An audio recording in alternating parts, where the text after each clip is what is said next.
Boom bum. The question which everyone wants the answer to in every field ever, not just MMA, whether it is music or art or any sport. The first question new casual fans want the answer to is who's the best to ever do it. So let's talk about it.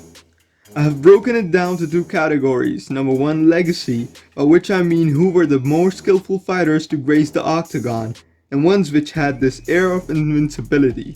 The pound for pound greatness, per se, the more conventional way to think about GOATs. And the other one will be the kind of impact they had on the sport. You know, the ones which made MMA what it is. So let's get into it. If you talk about GOATs in a more conventional manner, we would call the fighter the greatest who can go out there and beat everyone. These names will come up more often than not.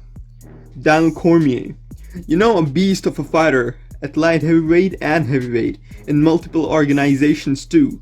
But he will have a chip on his shoulder always because of all the John Jones shit.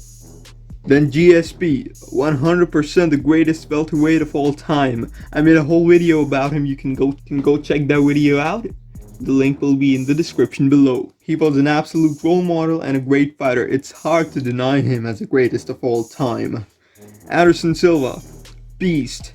He was mostly one-dimensional, but still for a decade straight, no one had absolute no answer for him. However, man, he kind of melted towards the end of his career.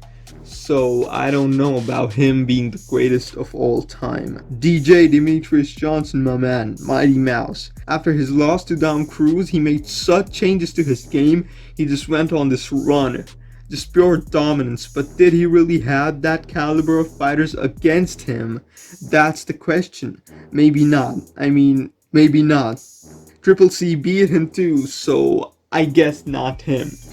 Same goes for Amanda Nunes. Now, if we talk about Amanda Nunes, she's 100%, without a doubt, greatest female in UFC history. No fighter against her pretty much had any answer. However, it is a little debatable that her opponents had the same amount of skills that she had or not. John Jones, it's tough with him because, I mean, I really like him as a fighter, but I absolutely hate the kind of person he is. I mean, it's hard. If you look at him fighter-wise, he does not have any losses in his career. I mean, that one fight was just stupid. That 9-5 elbow. Oh, sorry, 12-6 elbows. That is stupid. That should be changed. But considering the fights, which had so many controversial decisions when he fought, also his PEDs in the past, I would rule him out. Khabib Nurmagomedov. Khabib is really yet to showcase himself. Yep. I mean, he has beat a lot of guys, but he has a lot to face still. I mean, he can probably prove himself to be the best fighter of all time, but we have to see, can he? I mean, he will go out as one of the top 10 fighters of all time for sure, but you know, that the cream of the crop, the number one GOAT, I mean, not yet. We cannot tell anyone that he's the number one right now. Dominic Cruz, the greatest mind in the sport of MMA history, absolute beast of a fighter. He figured out his own way of fight, which no one does. And no one does it like him. I mean, it's just brilliant the way he fights. But he did lose a couple of fights towards the end of his career. He's not done. I hope he's not done. I mean, I would like to see him in action still. But he will go again as one of the top 10 fighters of all time, but maybe not the greatest of all time. Stipe Miocic, okay. He's probably the best heavyweight that you have seen in your life. However, he's maybe not the best fighter in the world, because when he beat his opponents, they were just out of their prime. You know what I mean? They were just passing that age. So he's maybe the best fighter of the heavyweight division, but not entire MMA roster. Also, guys, go check out MMA on Points video that they made on the heavyweight linear title. You know, that's a great video. Next up is Triple C Henry Cejudo. He gives a good resume per se. I mean, he beat DJ, Dom Cruz, DJ Dillashaw, and he retired as a two-division champion. Also, he was a gold medalist at Olympics. And if you actually imagine anyone going against him, he can probably beat him. You know, he can fight with adversity too. We saw the Marlon Moraes fight. He can do things that he can do things you do not expect him to do. Okay, now Randy Couture. Randy was this old dude who no one expected to do shit, but he did everything, absolutely everything. He was the first two division champion. He had a weak end to his career, but that's because he was old. I mean, he was really old, but he brought in a lot of change to the game of MMA. He was relentless. He was an absolute beast. I mean, he's one of the greatest fighter of all time. Again, maybe not the greatest. Also, BJ Penn, Cain Velasquez, and Fedor Emelianenko are not the greatest of all times anymore because they really should have retired earlier. They did not, and now they have their legacies ruined. Also, Fedor Emelianenko's some fights were fixed, so whatever. So it really boils down to GSP and Triple C. In my opinion, it's GSP, but you know, it's the fan in me talking. He beat bigger names, you know, stayed in top for a longer time, had no stupid gimmicks about him, and he really changed the way the sport is fought. So if you ask me, GSP it is. For you, maybe one of the 13 names that I just took, 13 or 14, whatever it was, but I just gave you the reasons, why not them? Your opinion might be different, however, we are all fans before we are critiques per se. Now let's talk about the fighters who made the sport what it is. The ones that brought in these big numbers, you know, the ones that made it a mainstream sport. We really have to consider these since I mean it's a really new sport and they made it what it is. It's not just about who's the best fighter sometimes.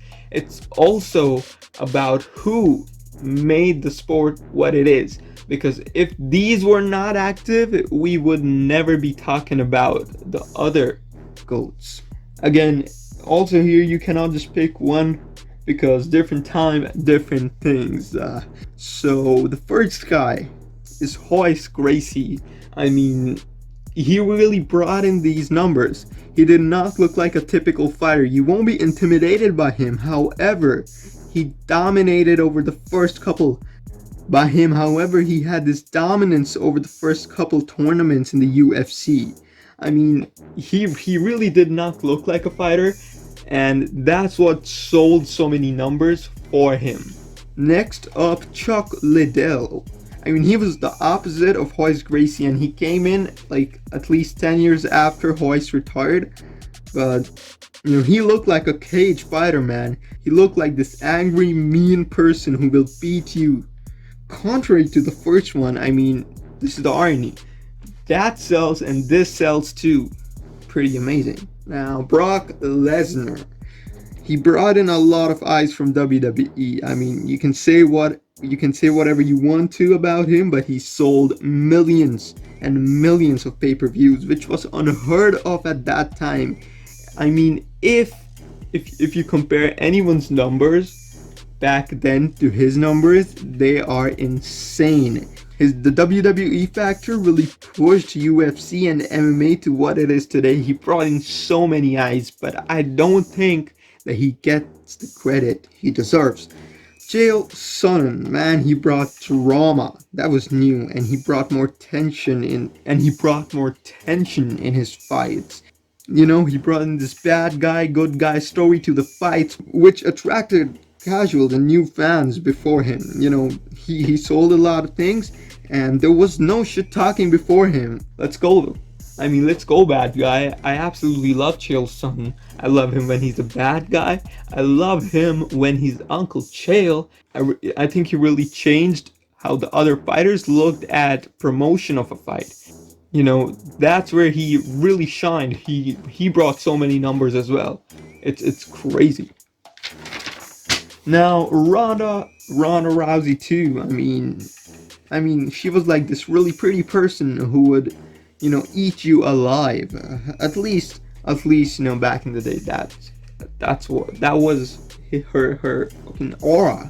You know what I mean? She had this aura of intimidation with her. I mean, she was, let's be real, she was really attractive. So a lot of people just tuned in to see her fight and see how she did. Other things influenced her too, like she got into movies and talk shows and whatnot. Ultimately, that was her, that was the demise of her career. However, she was the best. I mean, it's a real shame the way she had to go out, but the run she had, it was absolutely insane. I absolutely love her as a fighter, and she's cool. There's one more person you might have heard of. The person who changed pretty much everything. Conor, the notorious one, McGregor. I will 100% make a video on him. I mean, right now I don't think I have to say a lot of things about him.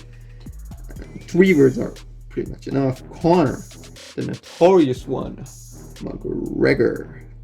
Okay, just one thing I want to say. He fought Floyd Mayweather, an MMA fighter fighting a boxer, the boxer who is definitely the greatest boxer of all time, and actually getting that fight as his first boxing fight.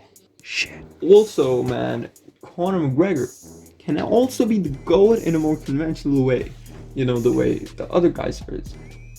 Not right now, but he's not done. Like if he beats a couple more people, and he becomes a champ again. And what if he becomes a champ, or a champ? I'm fanboying here. Okay, guys, like the video, be nice in the comments. You enjoy.